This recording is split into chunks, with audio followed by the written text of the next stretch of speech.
Pernah kan, lagi asik-asik ngobrol atau makan, tiba-tiba, hek, muncul cegukan. Kita semua pasti pernah ngalamin. Tapi anehnya, sedikit banget yang benar-benar tahu kenapa. Nah, di sini kita bakal bongkar habis-habisan ilmu di balik fenomena aneh yang suka datang tanpa diundang ini. Iya kan? Rasanya tuh ganggu banget. Tapi pernah kepikiran nggak sebenarnya apa sih yang terjadi di dalam badan kita pas cegukan? Dan beneran nggak sih kita bisa ngusir cegukan itu sesuka hati? Katanya sih jawabannya ada di napas kita sendiri.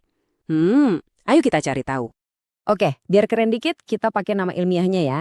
Di dunia medis, cegukan itu disebutnya singultus. Jadi ini tuh bukan cuma soal suara aneh, tapi sebenarnya ini adalah kejang otot diafragma kita yang terjadi tanpa kita sadari, terus langsung disusul sama pita suara yang nutup. Klek, gitu, cepet banget. Nah, proses pita suara yang nutup mendadak itulah yang bikin keluar suara hik yang khas banget itu. Oke, mari kita mulai dari yang paling dasar dulu ya. Apa sih yang sebenarnya micu refleks aneh ini? Dan gimana cara orang-orang dari dulu coba ngejelasin fenomena ini? Nah, pemicunya ini loh yang kadang bikin geleng-geleng kepala. Bener-bener hal sepele sehari-hari. Kayak makan kekenyangan atau kecepatan, minum soda, atau bahkan pas lagi deg-degan atau gugup. Aneh ya, badan kita bisa ngasih reaksi yang heboh banget cuma gara-gara hal-hal biasa kayak gini. Kalau di Indonesia, kita pasti akrab banget kan sama mitosnya. Dikit-dikit cegukan langsung dibilang, "Cie, ada yang kangenin tuh." Atau kalau anak kecil, "Wah, mau cepet gede nih, mau nambah tinggi." Padahal ya, kalau kita lihat dari kacamata medis, ini tuh murni soal refleks saraf.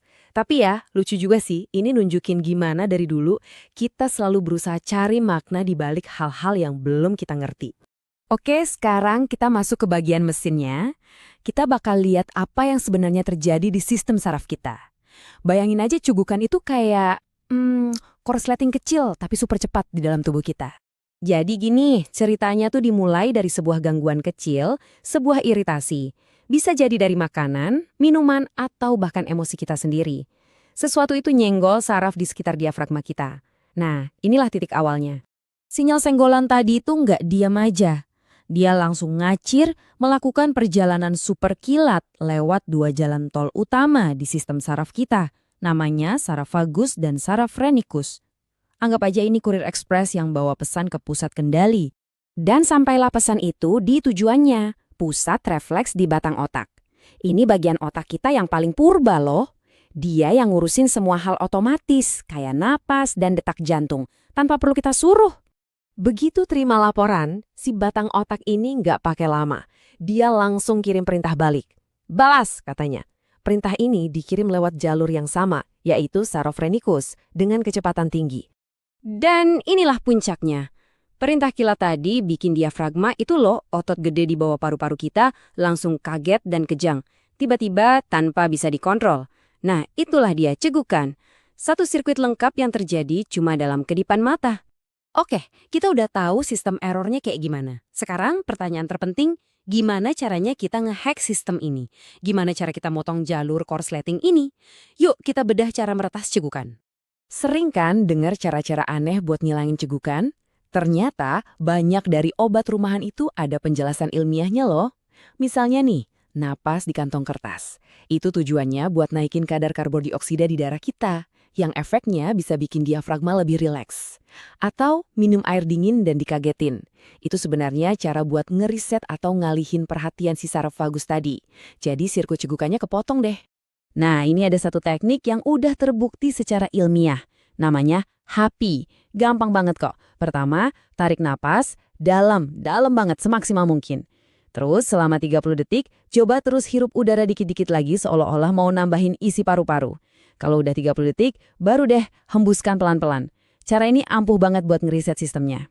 Tapi, kita juga perlu tahu cegukan itu nggak selamanya cuma gangguan sepele. Kadang-kadang, ini bisa jadi sinyal dari sesuatu yang jauh lebih serius. Patokannya ini, dan ini penting banget. Kalau cegukan nggak berhenti lebih dari 48 jam alias 2 hari penuh, itu udah masuk kategori cegukan persisten. Nah, ini bukan lagi hal yang bisa dianggap remeh. Ini udah jadi alarm buat kita segera periksa ke dokter. Dan kenapa harus dianggap serius? Karena cegukan yang nggak berhenti-berhenti itu bisa jadi gejala dari banyak banget kondisi.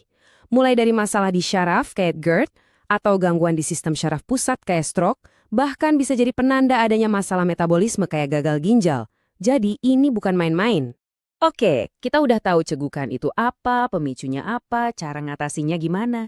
Tapi ada satu pertanyaan besar yang dari tadi belum kejawab. Kenapa sih refleks aneh ini ada di tubuh kita? Buat apa coba? Iya kan? Buat apa coba ada refleks yang kayaknya cuma bikin ganggu ini? Nah, jawabannya, ini yang paling keren, ternyata bakal membawa kita mundur jauh banget ke masa lalu, ke akar evolusi kita. Kuncinya ada di sini. Coba kita bandingin. Kita, mamalia modern, napas pakai paru-paru, ya kan? Tapi, nenek moyang kita yang super kuno kayak amfibi, mereka hidup di air dan napasnya pakai insang. Cara napasnya jelas beda banget sama kita. Dan inilah dia teori yang paling mencengangkan. Gerakan cegukan, ingat kan, otot kejang terus pita suara nutup, itu ternyata mirip banget sama cara amfibi kuno bernapas. Mereka melakukan gerakan serupa buat mompa air lewat insang mereka, sambil mastiin airnya nggak masuk ke paru-paru. Jadi artinya apa? Cegukan itu bisa dibilang sisa-sisa program napas di dalam air yang masih ada di otak kita. Wow, ini adalah gema dari masa lalu evolusi kita. Jadi, lain kali kamu cegukan, coba deh berhenti sejenak dan pikirin ini. Mungkin itu bukan cuma gangguan biasa. Mungkin itu adalah tubuh kamu yang lagi ngasih pengingat kecil tentang perjalanan jutaan tahun evolusi. Sebuah sisa memori dari zaman nenek moyang kita masih jadi makhluk air. Keren banget kan kalau dipikir-pikir?